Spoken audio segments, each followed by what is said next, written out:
Hello बच्चों, कैसे हो आप लोग? अच्छे होंगे बेटा। बेटा मैं आपको पढ़ा रही थी मैथिली सरल का चैप्टर है आपका कैकई का। ठीक है बेटा, इसका फर्स्ट पार्ट मैं आपको पहले बता चुकी हूँ और आज मैं आपको बताऊंगी कैकई का अंक आपका सेकंड। ठीक है, तो जानते हैं बेटा हम कैकई का अंक आपका सेकंड पार्ट। ठीक है, तो देखते हैं बेटा हम क्या जानेंगे। हम जानेंगे चैप्टर है आपका मैथिली सरल गुप्त जी का चैप्टर। इसका मैथिली सरल मैथिली सरल मैथिली सरल गुप्त मैथिली सरल गुप्त जी का चैप्टर है आपका कैकेयी का का अनुता। ठीक है बेटा, और इस चैप्टर का बेटा मैं फर्स्ट पार्ट आपको पहले बता चुकी हूँ और आज मैं बताऊंगी इसका सेकंड पार्ट के अभ्यास प्रश्न। ठीक है बेटा, आज हम इसके सेकंड पार्ट के अभ्यास प्रश्न जानेंगे। तो फर्स्ट पार्ट में बेटा मैं आपको बता चुकी थी, एक बात देखते हैं बेटा। फर्स्ट पार्ट में मैंने आपको बताया था का, ख और ग। ठीक है, आज मैं आपको बताऊंगी घ के अभ्यास प्रश्न।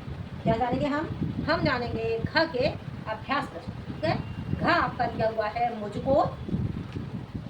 मुझको से लेकर के है मेरा। मुझको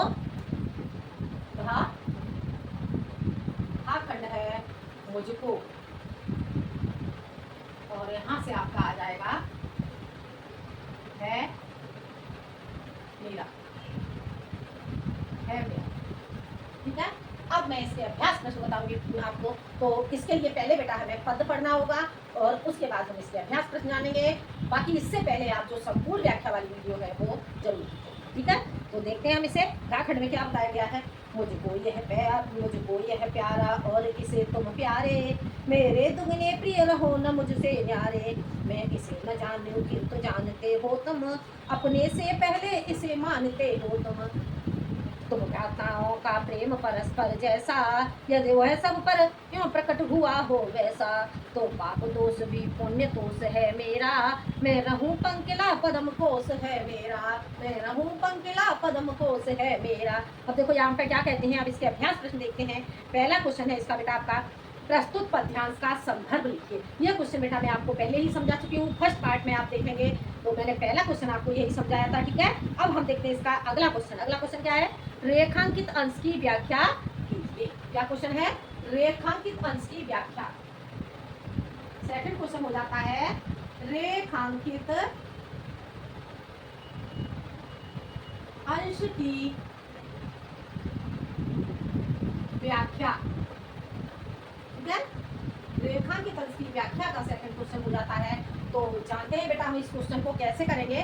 देखते हैं क्या कहते हैं। पहले हम रेखांकित देखेंगे, रेखांकित कहाँ से कहाँ तक किया गया है। ठीक है, तो हमारा रेखांकित किया गया है, तो भ्राताओं का प्रेम परस्पर जैसा, यदि वह सब पर यूं प्रकट हुआ है वैसा, तो पाप दोष भी पुण्य दोष है मेरा, मैं रहूं पंकिला पदम कोश है मेरा। इतना आपका रेखांकित किया हुआ है, हम इतने काम करेंगे। तो कैसे करेंगे, प्रस्तुत पद्यांश में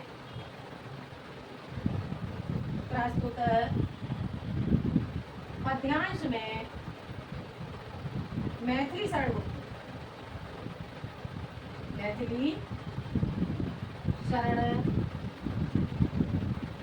गुप्त मैथिली सरल गुप्त जी कहते हैं कि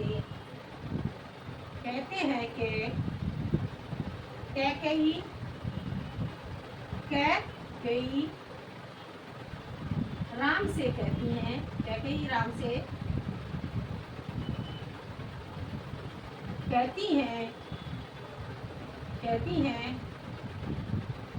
कि हे राम क्या कहती हैं, तुम भ्राताओं का प्रेम परस्पर जैसा। हे राम, तुम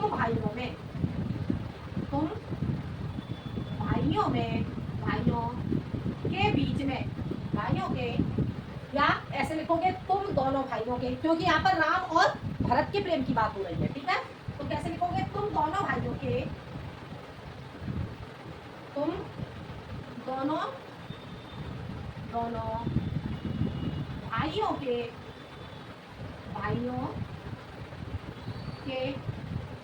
बीच में, तुम दोनों भाइयों के बीच में जैसा जैसा जैसा आपसी प्रेम है, जैसा आपसी प्रेम है वह सभी के समक्ष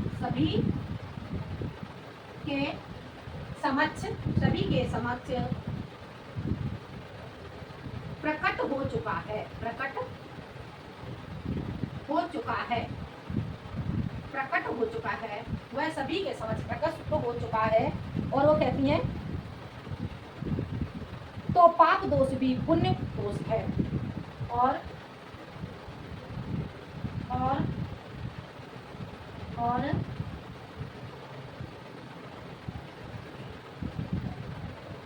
हो चुका है, और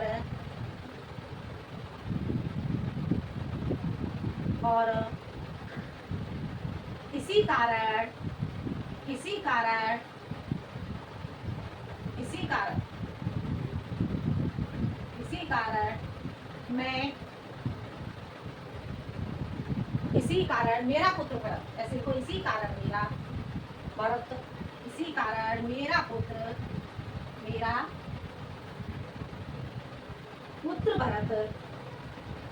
भरत मेरे पाप दोष के कारण, पाप दोष के कारण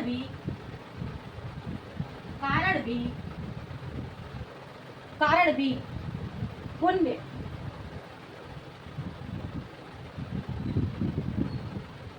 के समान है, पुण्य के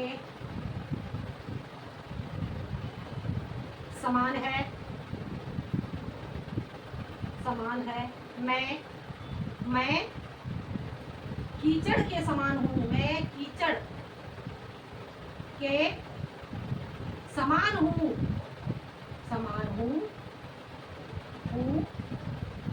परंतु मेरा पुत्र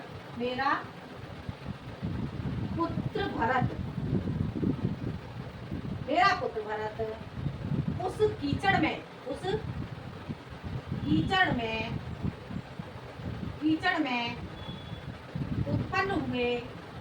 उत्पन्न हुए कमल के पुष्प के समान है, आगे समझ में क्या कहते हैं जान लेते हैं, एक बार इसे फिर से रिवीजन कर लेते हैं। प्रस्तुत पद्यांश में मैथिली शरणगुप्त जी कहते हैं कि कैकई राम से कहती है घेरा तुम दोनों भाइयों के बीच में आपसी प्रेम है, जैसा आपसी प्रेम है वह सभी के साथ समक्ष प्रकट हो चुका है, वह सभी के सामने प्रकट हो चुका है कि तुम दोनों भाइयों के बीच में कैसा प्रेम है, ठीक है। और वो कहती हैं कि वह सभी के समक्ष प्रकट हो चुका है, और इसी कारण मेरा पुत्र भरत मेरे पाप दोष के कारण भी पुण्य के समान है, मैं कीचड़ के समान हूँ परंतु मेरा पुत्र भरत उस कीचड़ में उत्पन्न हुए कमल पुष्प के समान है। आगे समझ में, तो ये हो जाता है आपका रेखांकित अंश की व्याख्या, ठीक है। अब हम बढ़ते हैं बेटा आगे, अब हम देखते हैं अगला क्वेश्चन जानेंगे बेटा हम। अगले क्वेश्चन में क्या कहा गया है जान लेते हैं। देखो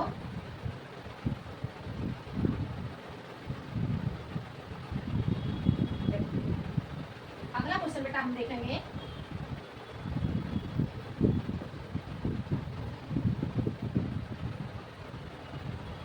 देखते हैं अगला क्वेश्चन क्या बताया गया है। कैकई को कौन दुगने प्रिय है, कैकई को कौन दुगने प्रिय है। अगला क्वेश्चन हमारा है कैकई को कौन दुगने प्रिय है, ठीक है। क्या हो जाता है हमारा क्वेश्चन, कैकई को कौन दुगने प्रिय है, तो इसका आंसर लिखोगे कैकई को को भरत प्रिय है, भरत प्रिय है, और भरत को राम प्रिय है, राम प्रिय है, प्रिय है, इसलिए इसलिए इसलिए इसलिए कैकेयी को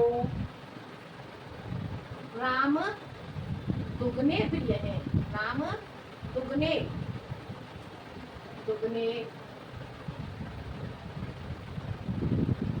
प्रिय है। आगे समझ में क्या हो जाता है?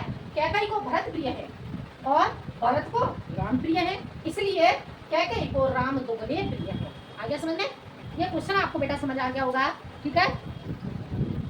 अगला क्वेश्चन है बेटा हमारा, श्री राम को कौन प्यारा है? श्री राम को कौन प्यारा है? तो इसका आंसर हम क्या लिखेंगे बेटा? अगला क्वेश्चन है हमारा, श्री राम को कौन प्यारा है? तो इसका आंसर लिखोगे, श्री राम को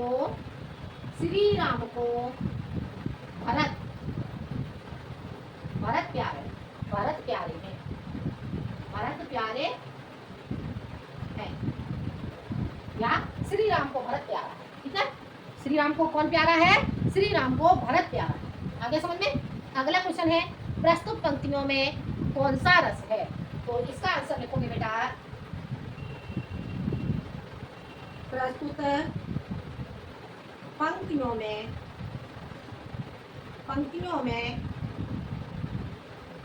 वात्सल्य रस है। प्रस्तुत पंक्तियों में वात्सल्य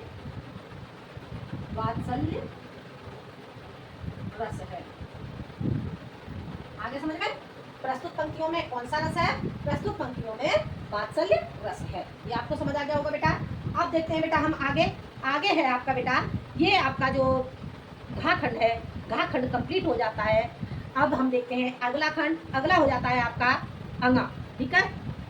अंगा हो जाता है बेटा आपका। अब हम अगला पद खंड जानेंगे, तो देखते हैं बेटा हम अगला पद खंड, ठीक है।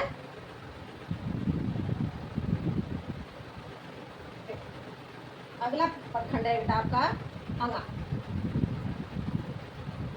अंगा है बेटा आपका, देखो अब हम पहले पद को पढ़ते हैं। पद में क्या पूछा गया है?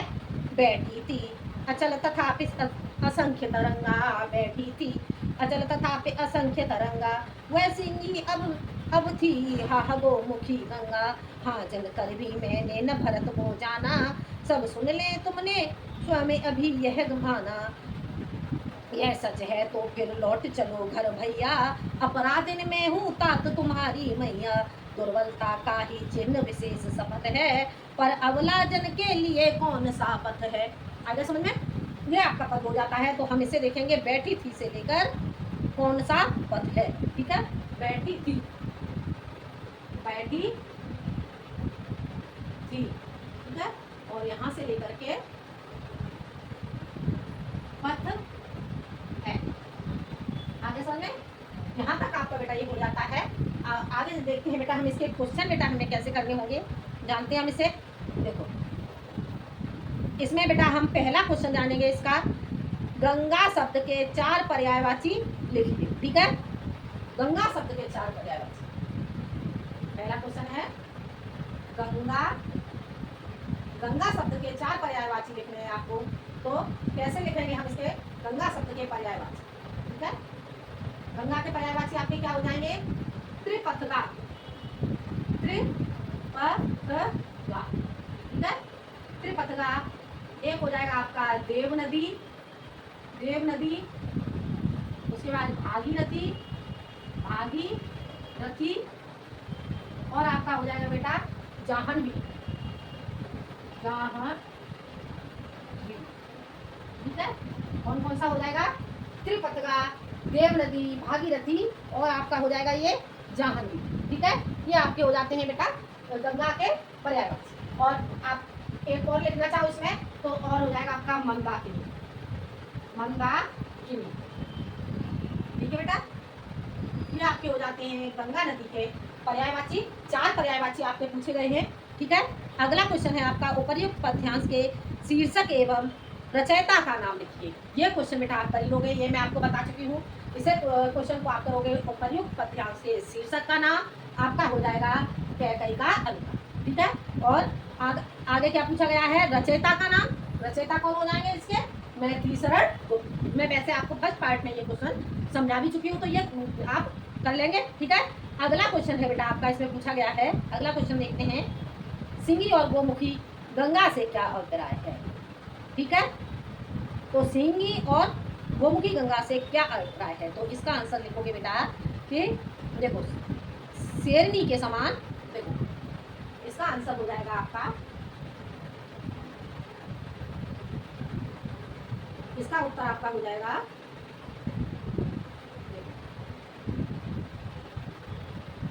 सिंघनी, ऐसे लिखो सिंघनी, सिंघनी। क्वेश्चन क्या था आपका, क्वेश्चन देखो, क्वेश्चन है आपका सिंघनी और गोमुखी गंगा से अभिप्राय, सिंघनी और गोमुखी, गोमुखी गंगा से अभिप्राय,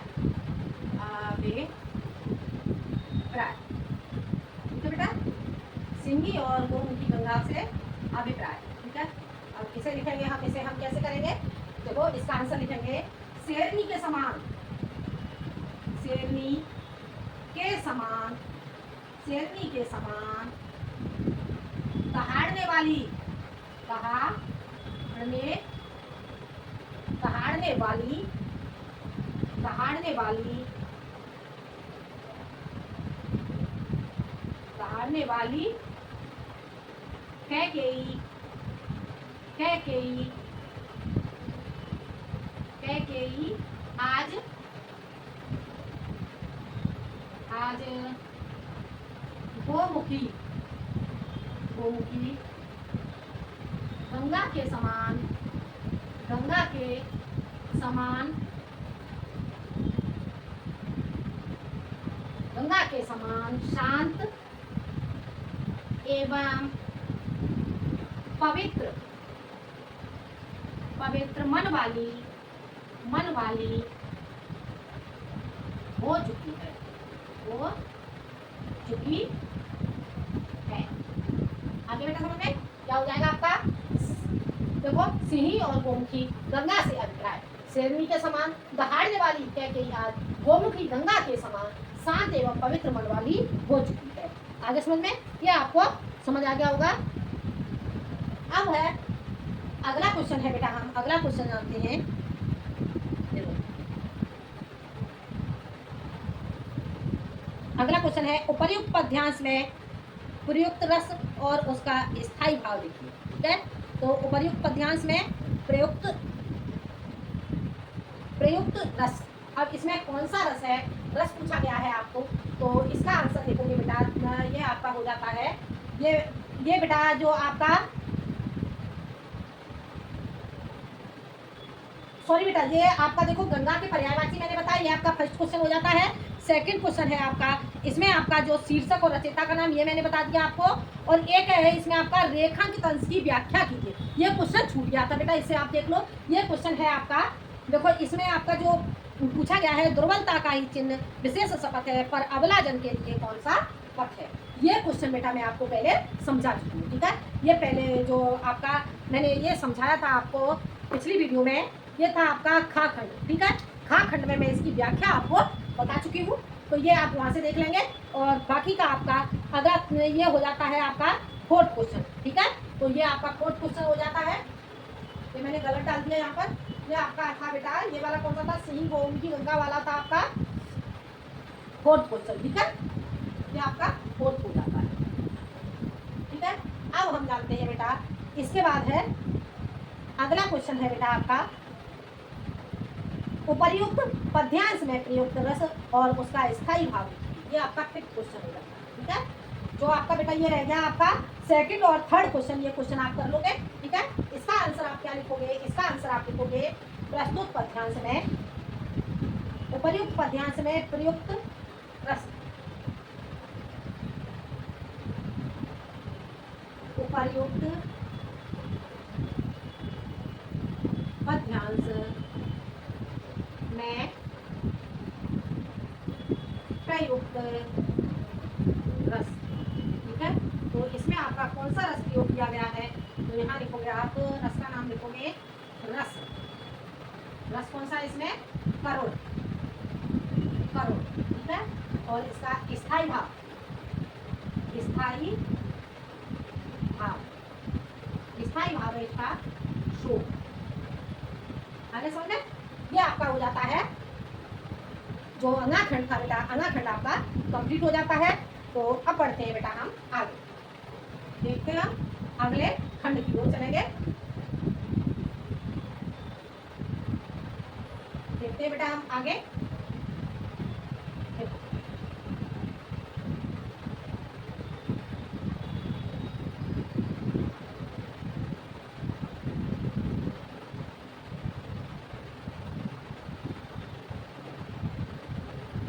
देखते हैं बेटा, अगला हो जाता है हमारा, अगला क्वेश्चन हमारा क्या है, देखो चा, चा खंड है बेटा। ये जल पंजर, जल पंजर गत से लेकर के, और ये है तुझसे। ठीक है, जल पंजर, पंजर गत से लेकर तुझसे। चा हो जाएगा जल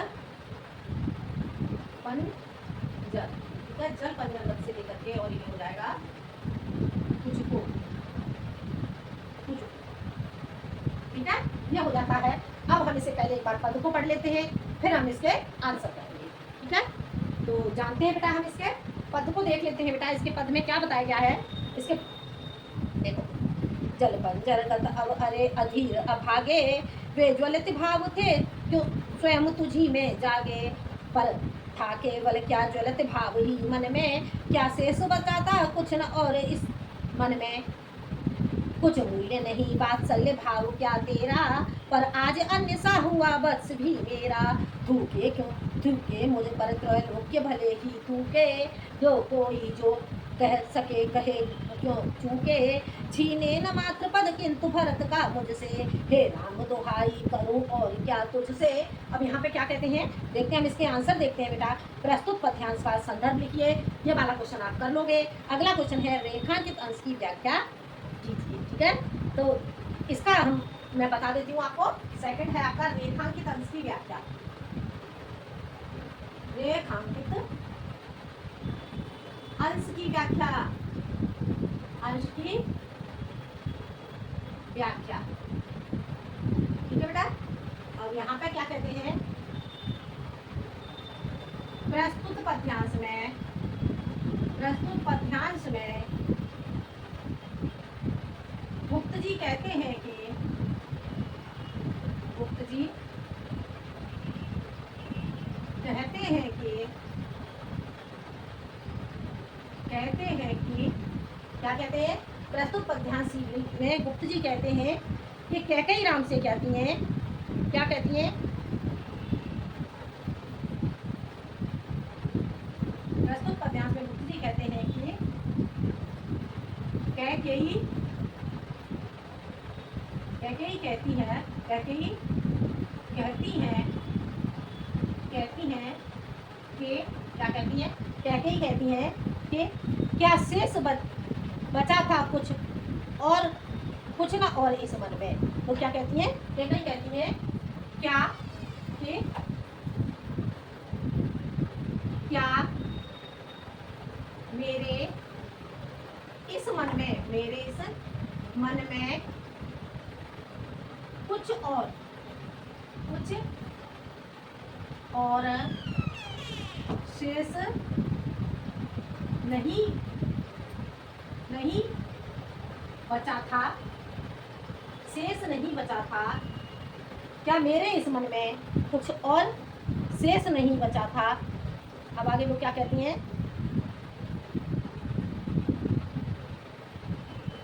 कुछ मूल्य नहीं वात्सल्य मात्र क्या तेरा। ठीक है, शेष नहीं बचा था, क्या क्या मेरे अंदर, मेरे अंदर क्या मेरे अंदर पुत्र के प्रति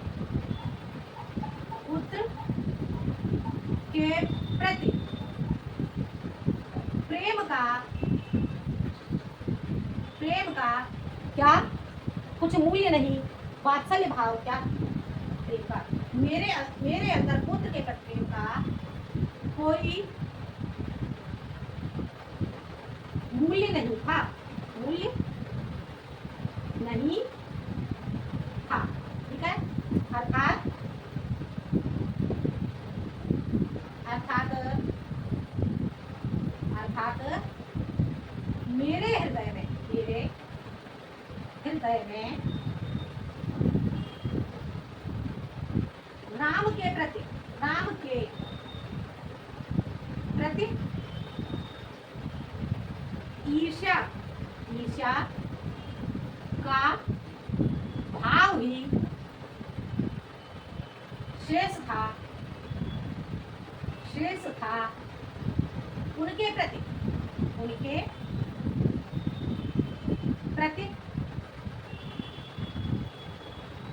पुत्र के समान, उनके प्रति पुत्र के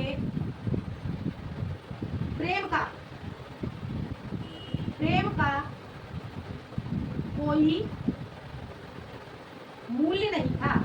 कोई मूल्य नहीं था, आगे समझ में क्या कहती है? क्या कही प्रस्तुत पद्यांश में गुप्त जी कहते हैं कि कई कहती हैं कि क्या मेरे इस मन में कुछ और शेष नहीं बचा था, क्या मेरे अंदर पुत्र के प्रति प्रेम का कोई मूल्य नहीं था, अर्थात मेरे हृदय में राम के प्रति ईर्ष्या का भाव ही शेष था, उनके प्रति पुत्र के प्रेम का कोई मूल्य नहीं था। आगे समझ में, तो ये हो जाता है आपका रेखांकित अंश की व्याख्या। ठीक है, अन्य सा हुआ वत्स ही मेरा का आशय स्पष्ट कीजिए। अगला क्वेश्चन हमारा क्या है?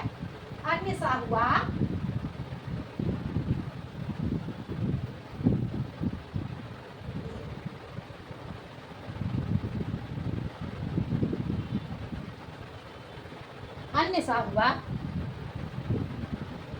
अन्य सा हुआ वत्स भी मेरा।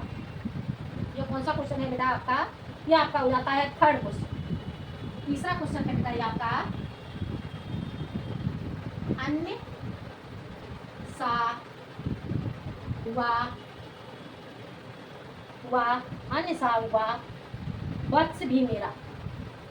अन्य सा हुआ वत्स भी मेरा। ठीक है, का आशय ठीक है, तो इसके बारे में लिखेंगे बेटा हम यहाँ पे। इसे हम कैसे लिखेंगे? कैकेयी कहती है कि मेरा पुत्र भरत भी आगे व्याख्या में देखते हैं क्या है, क्या कहा गया है, देखते हैं इसमें।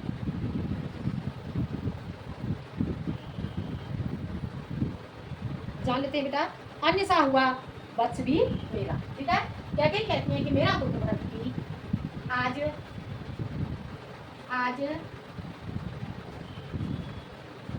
मेरे ईर्ष्या भाव के कारण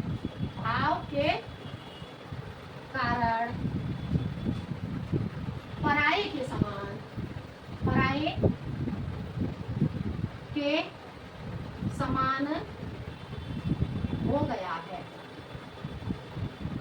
हो गया है। ठीक है बेटा, समझ में आ गया? यह हो जाता है आपका थर्ड क्वेश्चन। अब हम जानते हैं बेटा अगला क्वेश्चन आपका क्या है? इस पद्यांश में अभिव्यक्त रस का नाम लिखिए। तो इस पद्यांश में अभिव्यक्त रस का नाम,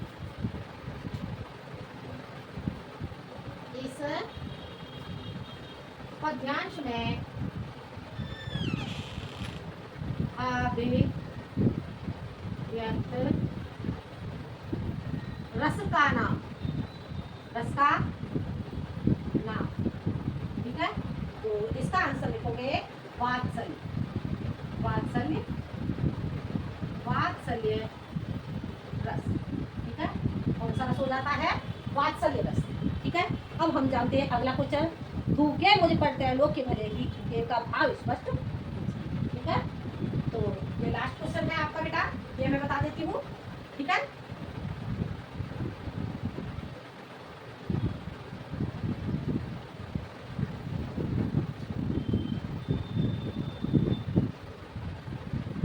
थूके थूके मुझ पर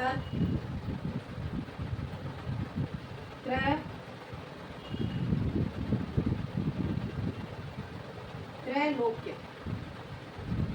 समझ आ रहा है बेटा?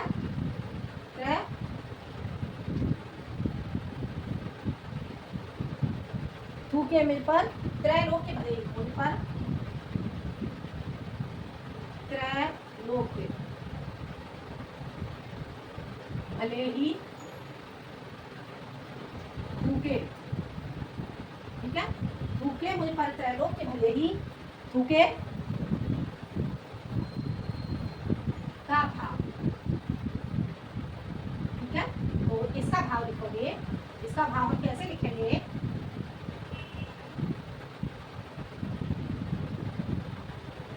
प्रस्तुत वाक्य में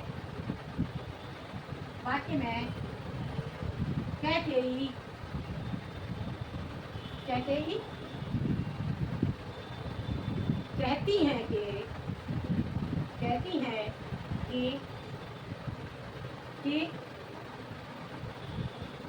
कैकेयी कहती हैं कि चाहे मुझ पर तीनों लोग ही क्यों न थूके, क्यों न थूके,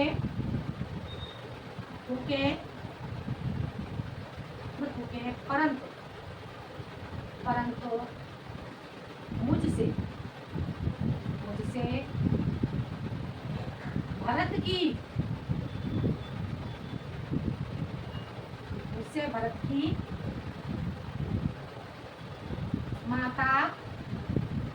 भरत की माता